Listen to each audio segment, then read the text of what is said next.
ভগবান একজনই, তিনিই সত্য, তিনিই সৃষ্টি। তার কোনো ভয় নেই, কোনো ঘৃণাও নেই, সব জায়গাতেই তিনি আছেন। তার কোনো জাতও নেই, সে নিজেই তো জ্যোতির প্রকাশ। ভারতের উত্তর পশ্চিম অঞ্চলে অবস্থিত পাঞ্জাব রাজ্যের অন্তর্গত ঐতিহাসিক শহর এই অমৃতসর। আর এই শহরেই আছে শিখ ধর্মের আধ্যাত্মিক ও সাংস্কৃতিক কেন্দ্র, এই পবিত্র স্বর্ণ মন্দির।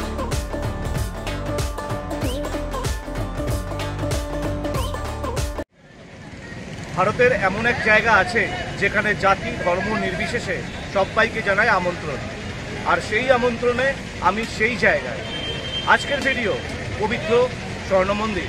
নমস্কার বন্ধুরা, সবাইকে স্বাগতম আমার চ্যানেলে। প্রথমে বলি, এখানে আসার জন্য ভারতের যে কোনো প্রান্ত থেকে ট্রেনে করে চলে আসতে পারেন এই অমৃতসর স্টেশনে। এছাড়া বিমানে করেও চলে আসতে পারেন এই শহরে। এখানকার এই হেরিটেজ স্ট্রিট ধরে এগিয়ে চললে প্রথমে দেখতে পাবেন মহারাজা রঞ্জিত সিংয়ের এই স্ট্যাচু। এখানে নানান রকমের জিনিসের দোকান ও থাকার হোটেল আছে। এছাড়া শহর জুড়ে রয়েছে বিভিন্ন ক্যাটাগরি থাকার অনেক হোটেল। অনলাইনে বুকিং করেও চলে আসতে পারেন এখানে।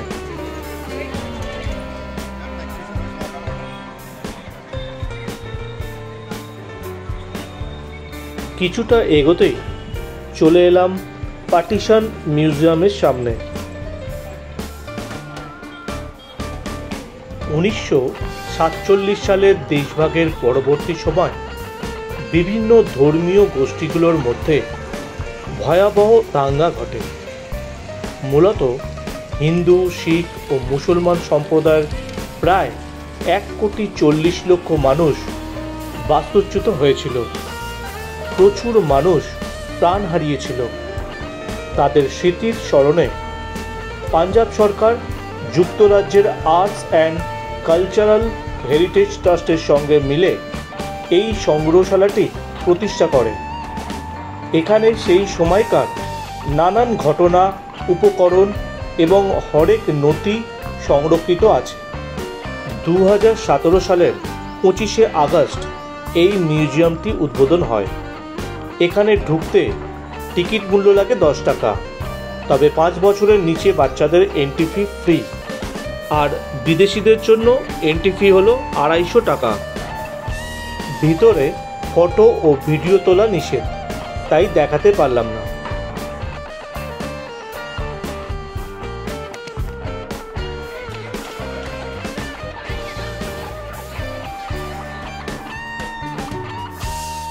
এবারে চলে এলাম দুঃখের স্মৃতি বিজড়িত এই স্মৃতিস্তম্ভের সামনে। ভারতীয় উপমহাদেশের ইতিহাসে অন্যতম কুখ্যাত গণহত্যা ঘটেছিল সামনের এই পার্কের ভিতরে, যা জালিয়ানওয়ালাবাগ হত্যাকাণ্ড নামে পরিচিত। 1919 সালে 13ই এপ্রিল ইংরেজ সেনানায়ক ব্রিগেডিয়ার রেগিনাল্ড ডায়ারের নির্দেশে পার্কের এই একটিমাত্র সরু গেটটিকে বন্ধ করে ভিতরে থাকা জনসভায় উপস্থিত জনগণের উপর নির্বিচারে গুলিবর্ষণ করা হয়েছিল। এই জালিয়ানওয়ালাবাগের হত্যাকাণ্ড নিয়ে আমার চ্যানেলে আলাদা করে ভিডিও আছে। এই ভিডিওর ডেসক্রিপশানে ভিডিওটির লিঙ্ক দিয়ে দিলাম। আমন্ত্রণ রইল ভিডিওটি দেখার।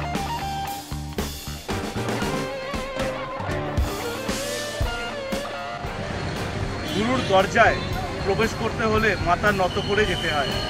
সেই কারণে মাথায় আমি কাপড়টা 10 টাকার বিনিময়ে পরে নিলাম। তার মানে মাথা নত করে গুরুর দ্বারে যাওয়া। রুমাল হোক বা যে কোনো কাপড়, নারী পুরুষ প্রত্যেককে মাথা ঢেকে দরগা সাহিব অর্থাৎ স্বর্ণ মন্দিরে প্রবেশ করতে হবে। অবশেষে চলে এলাম স্বর্ণ মন্দির চত্বরে। এখানে জুতো ও ব্যাগ রাখার আলাদা আলাদা অনেক কাউন্টার আছে, তবে রাখার জন্য কোনো চার্জ লাগে না, সম্পূর্ণ বিনামূল্যে। মন্দিরের ভেতরে প্রবেশ করার আগে এখানে রয়েছে হাত ধোয়ার ব্যবস্থা। মন্দিরের গেটের সামনে রয়েছে পা ধোয়ার দারুণ ব্যবস্থা। এভাবেই প্রত্যেক দর্শনার্থী পা ধুয়ে মন্দিরে প্রবেশ করছে।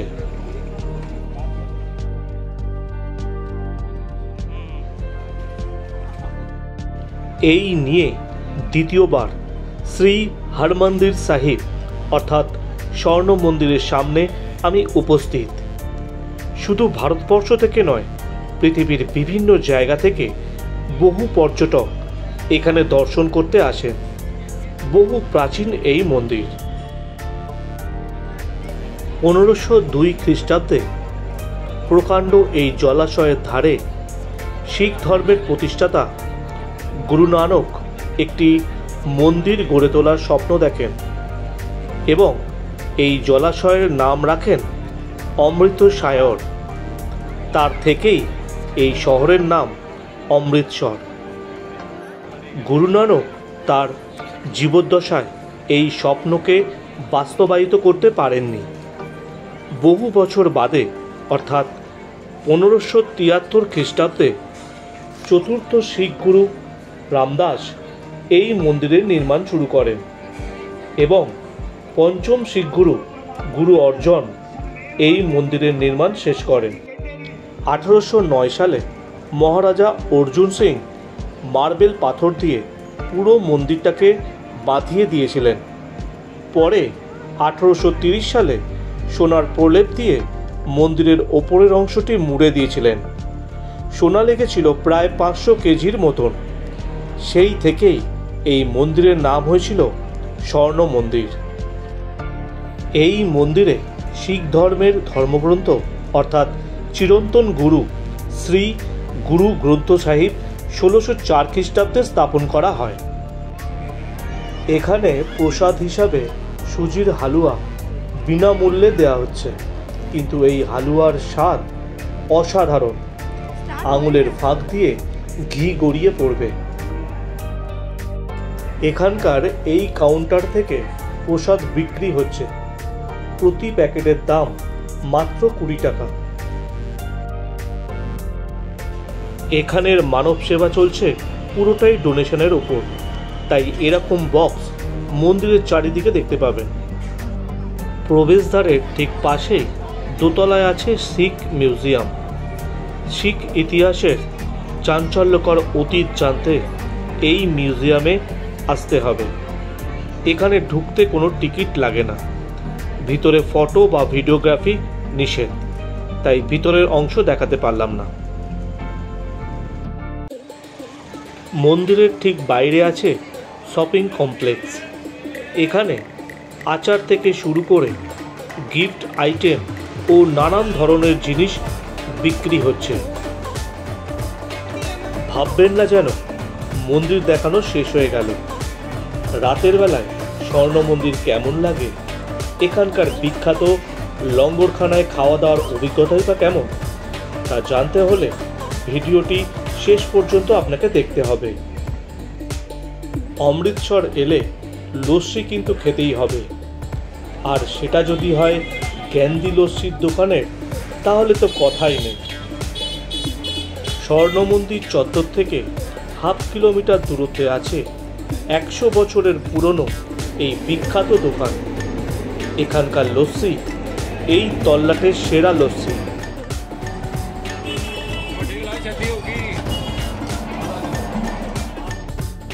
অবশ্যই ট্রাই করবেন এই দোকানের লস্যি, আর ট্রাই করবেন রাতের অন্ধকারে আলোয় ভরা স্বর্ণ মন্দিরকে দেখার। এখানকার এই হেরিটেজ স্ট্রিটের পরিবেশ রাতের বেলায় সম্পূর্ণ বদলে গেল। পুনরায় সেই রাস্তা ধরে ক্রমশ এগিয়ে চললাম। যথারীতি মন্দির প্রাঙ্গণে চলে এলাম। মন্দিরে প্রবেশ করার আগে নিয়ম অনুযায়ী মাথায় কাপড় ঢেকে জুতো কাউন্টারে জমা দিলাম। তারপর পাশেই ব্যাগের কাউন্টারে ব্যাগ জমা দিলাম। এরপর যথারীতি হাত ধুয়ে পা ভিজিয়ে মন্দিরে প্রবেশ করলাম।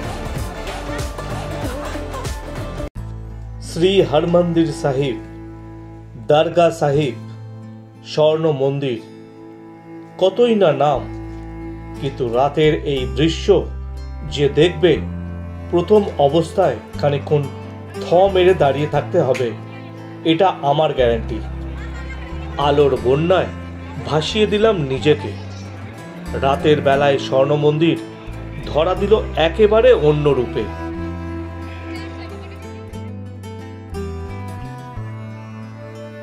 শিখ ধর্মাবলম্বীদের কাছে এটা সাধারণ জলাশয় নয়। কথিত আছে এখানে স্নান করলে সমস্ত পাপ ধুয়ে যায়। স্নান করার জন্য মহিলা ও পুরুষ আলাদা চেঞ্জ রুমও আছে।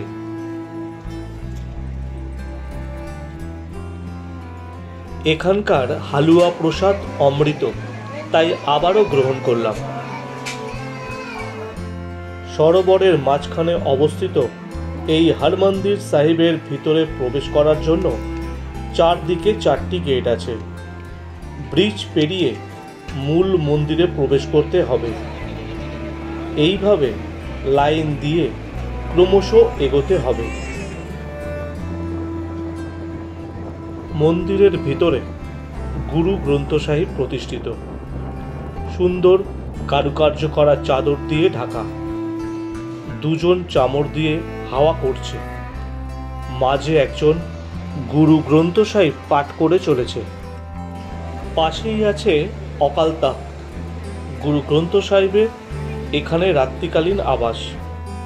প্রতি রাতে এই সোনার পালকি করে গুরু গ্রন্থ সাহিবকে নিয়ে যাওয়া হয়।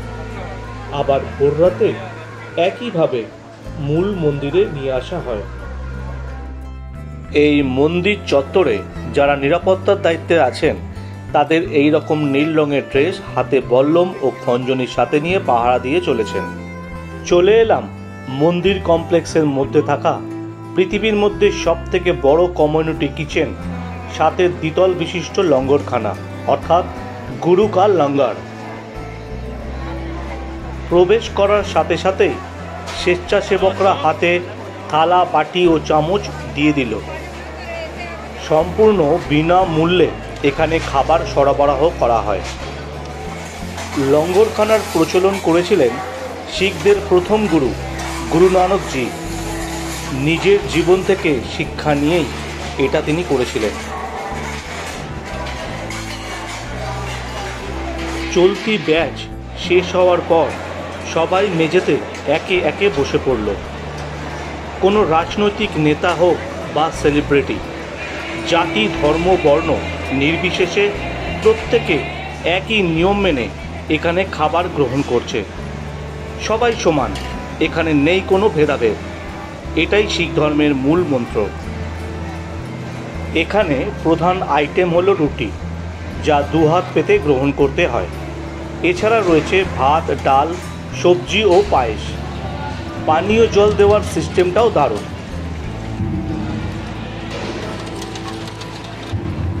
প্রতিদিন গড়ে 1 লক্ষের বেশি মানুষ এখানে খায়। এই কর্মযজ্ঞে গড়ে প্রতিদিন লাগে 100-ও বেশি গ্যাস সিলিন্ডার, 5000 কেজি আটা, 2000 কেজি ডাল, 1400 কেজি চাল, 700 লিটার দুধ, 1000 কেজি চিনি, 500 কেজি খাঁটি ঘি ও প্রচুর মশলাপাতি।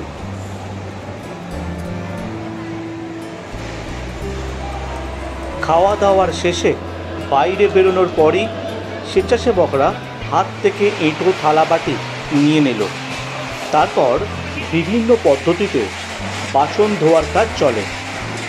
মন চাইলে যে কোনো পুণ্যার্থী এখানে হাত লাগাতে পারে।